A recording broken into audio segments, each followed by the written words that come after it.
Misteri kematian Brigadir Yosua yang tewas ditembak di rumah Kadif Propam Nonaktif Polri, Irjen Verdi Sambo, masih menyisakan misteri.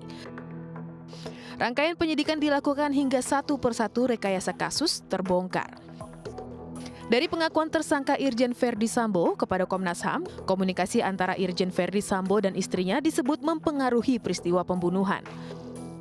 Komnas HAM tidak merinci komunikasi seperti apa yang membuat Verdi Sambo menjadi emosi hingga membunuh Brigadir Yosua. Rekaman video berdurasi 1 jam terkait komunikasi di Jalan Saguling 3 tersebut telah didapatkan Komnas HAM. Komnas HAM juga mengonfirmasi ancaman terkait peristiwa di Magelang dalam percakapan Brigadir Yosua dan kekasihnya Vera Simanjuntak. Apa yang terjadi di Saguling? Jadi kita punya waktu di Saguling itu ada satu peristiwa yang kalau di dalam rekaman video yang kami dapatkan, dalam rekaman raw material yang kami dapatkan lebih dari kurang lebih 1 jam gitu ya, yang itu yang kita juga kami tanyakan apa yang terjadi dalam peristiwa itu. Ternyata memang ada komunikasi ya antara Pak Sambo dengan Bu Sambo sehingga memang sangat mempengaruhi peristiwa yang ada di TKP 46. Sementara itu, 2 laporan yang masuk terkait pelecehan seksual dan percobaan pembunuhan terhadap Baradae dengan terlapor Brigadir Yosua telah dihentikan. Penyidik tidak menemukan adanya tindak pidana. Kan sudah terjawab di LP yang 340 ya. 340. Kalau kita pun mengatakan ada motif terkait dengan kasus ini kan terjadinya di Magelang bukan di Duren 3. Oke, cukup ya. 2 laporan Putri Chandrawati dilayangkan ke Polres Jakarta Selatan dianggap sebagai bagian obstruction of justice atau penghalangan proses penyidikan. Tim khusus bentukan Kapolri Jenderal Listio Sigit Prabowo pun telah menjadwalkan pemeriksaan istri Irjen Sambo, Putri Chandrawati terkait kasus kematian Brigadir Yosua. Hingga kini publik seolah dibuat tak berhenti bertanya-tanya terhadap kejelasan kasus pembunuhan yang diduga disutradarai sang Jenderal Bintang 2 tersebut. Kali ini publik bertanya, apa sebenarnya peran Putri Chandrawati dalam skenario yang dibuat oleh sang suami, Irjen Verdi Sambo.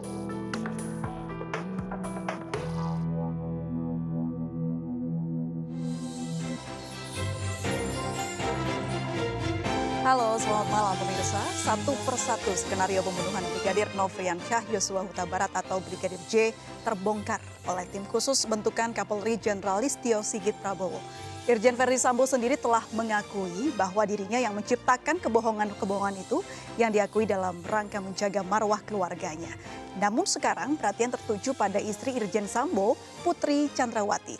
Laporan-laporan terhadap Brigadir Joshua tidak terbukti dan kini justru berbalik kepadanya. Jika tidak ada aksi pelecehan seksual, apa sebenarnya peran Putri Chandrawati dalam skenario Irjen Verdi Sambo? Bersama saya Aprilia Putri, Anda menyaksikan MNC News Prime.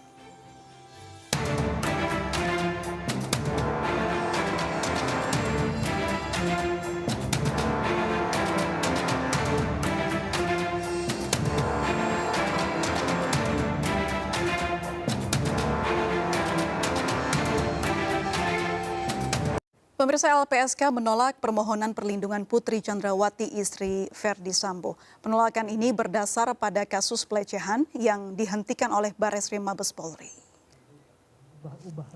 Lembaga Perlindungan Saksi dan Korban menolak dan tidak melanjutkan laporan permohonan perlindungan yang diajukan istri Verdi Sambo Putri Chandrawati. Keputusan ini diambil usai rapat paripurna komisioner LPSK. Sejak awal LPSK menilai ada sejumlah kejanggalan dalam laporan Putri ke LPSK. Meski begitu tim tetap melakukan pendalaman dan asesmen. Asesmen psikologis juga sudah dilakukan terhadap Putri, namun tidak ada keterangan yang bisa digali dari Putri saat asesmen. Terakhir, Polri telah menghentikan laporan terkait pelecehan, sehingga membuat LPSK membuat keputusan untuk menolak permohonan Putri Chandrawati karena statusnya tidak jelas.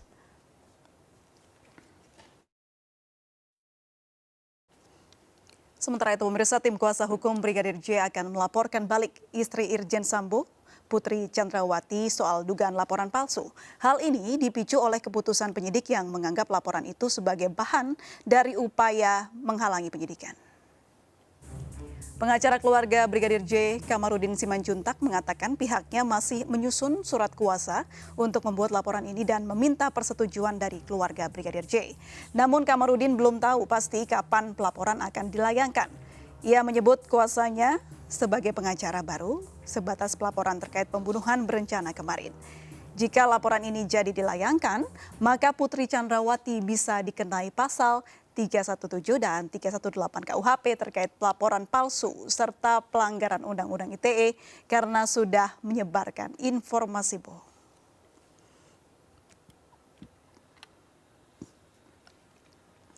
Pakar hukum Margarito Kamis mengatakan polisi harus segera menindak istri Irjen Sambo Putri Chandrawati. Laporan tentang pelecehan seksual yang tidak terbukti itu termasuk tindakan untuk menghalang-halangi proses hukum. Dalam perkembangan kasus pembunuhan Brigadir J, polisi telah menghentikan penyidikan terhadap dugaan pelecehan seksual yang dilaporkan oleh Putri Chandrawati karena tidak ditemukannya tindak pidana. Margarito menilai Putri Chandrawati harus mempertanggungjawabkan perbuatannya. Ia menjelaskan bahwa dalam hukum pidana, hanya orang dengan gangguan kejiwaan dan retardasi mental yang tidak bisa dimintai pertanggungjawabannya.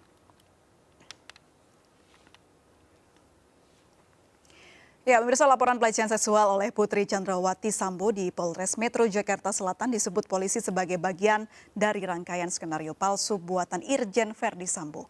Hal ini makin mengukuhkan peran Putri Chandrawati dalam menentukan nasib sang suami yang kini jadi tersangka kasus Brigadir J. Dan untuk membahasnya telah hadir di studio Profesor Suparji Ahmad, Guru Besar Ilmu Hukum Universitas Al-Azhar. Selamat malam, Prof. Apa kabar? Malam. Baik, terima kasih sudah hadir bersama kami dan juga melalui sambungan Zoom sudah ada Bapak Sugeng Teguh Santosa, Ketua Indonesia Police Watch. Selamat malam Pak Sugeng, apa kabar Pak Sugeng?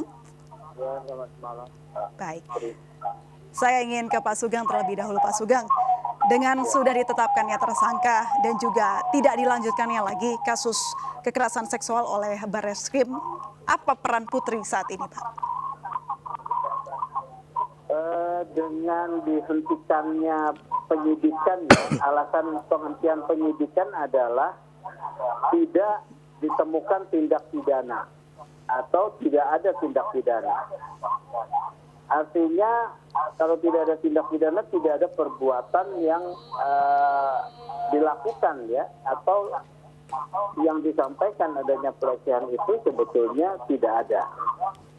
Nah, kalau ini tidak ada, maka ini menjadi satu bagian yang sebetulnya adalah bagian daripada upaya mengaburkan kasus matinya Brigadir Yosua untuk menghambat satu penemuan keadilan bagi matinya Brigadir Yosua yang kita sebut sebagai obstruction of justice itu, ya.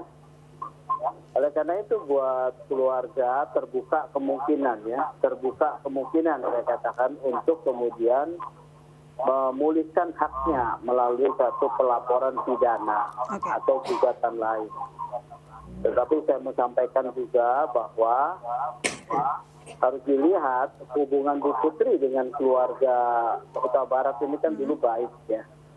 Kemudian kalau saya melihat Ibu Putri ini juga korban daripada arogansi suaminya, kecuali ditemukan adanya perbuatan yang memang dia terlibat dalam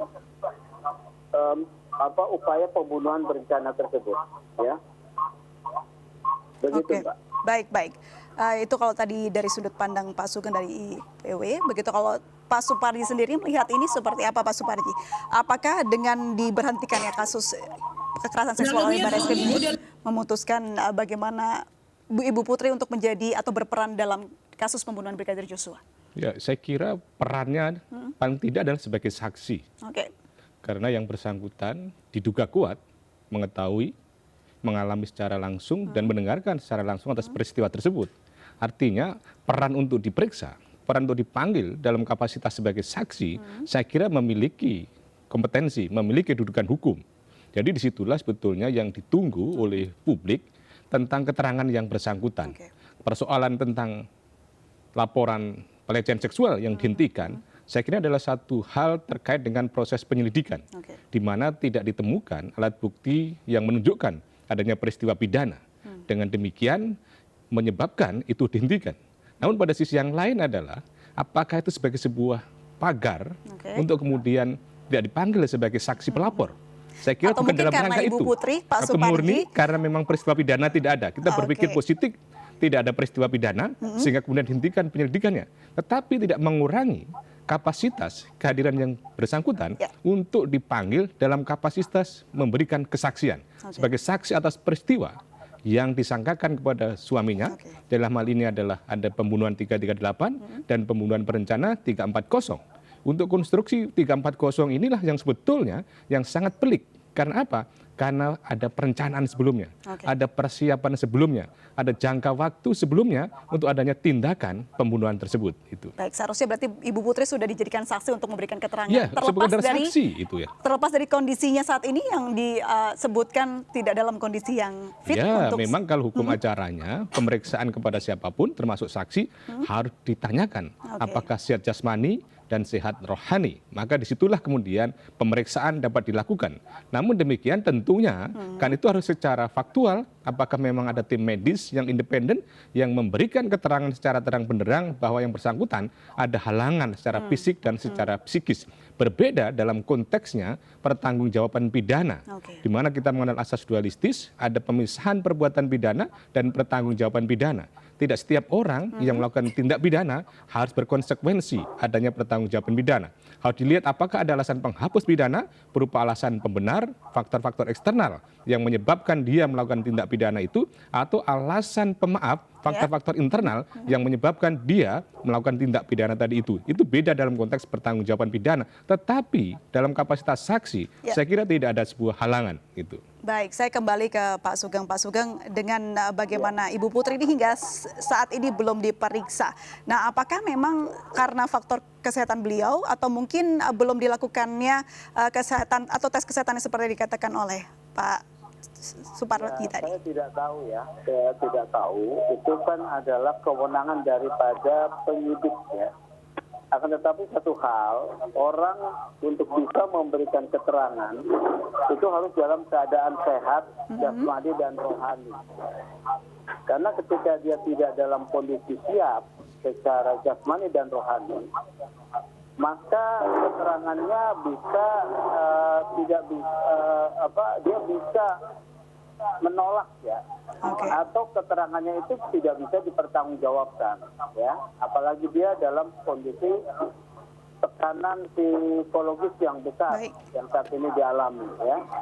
Jadi seperti itu. Pak Sugeng, kalau kita lihat begitu ya bagaimana kasus ini berjalan mengenai kekerasan seksual, seharusnya kan Ibu Putri ini hadir sebagai saksi untuk kasus ini. Nah, ketika kasus ini sudah diselesaikan, apakah itu artinya Ibu Putri tidak ada urusan lagi dengan kasus yang dilaporkannya dan juga kasus pembunuhan Brigadir Joshua?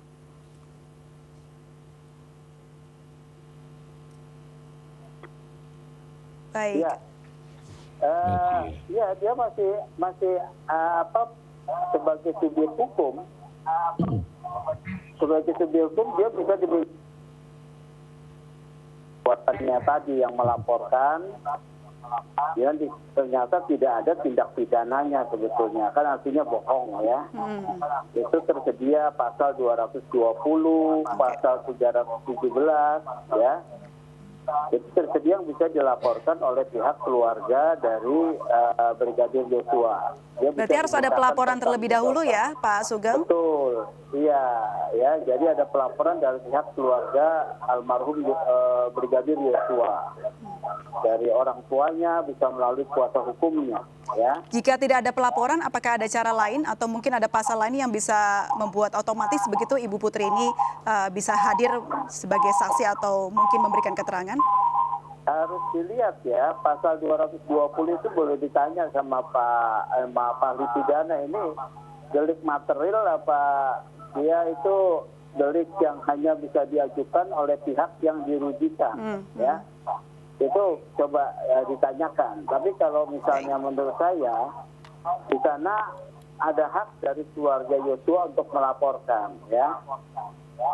Baik. Apakah kemudian permintaannya untuk mengajukan tuntutan sampai Ibu Putri mempertanggungjawabkan perbuatannya, atau kemudian ditemukan pemulihan keadilan untuk semua pihak melalui Terakhir, restorasi tuntutan mungkin ya saran dari IPW terhadap kasus yang sedang berjalan ini seperti apa, singkat saja Pak? Bisa dilaporkan ya, tetapi harus dipertimbangkan kondisi psikologis Bu Putri. Dia itu sedang traumatik benar loh ya. Walaupun dia terlibat dalam satu proses yang jahat ini, tetapi dia seorang wanita juga yang harus diperhatikan ya, situasi psikologisnya.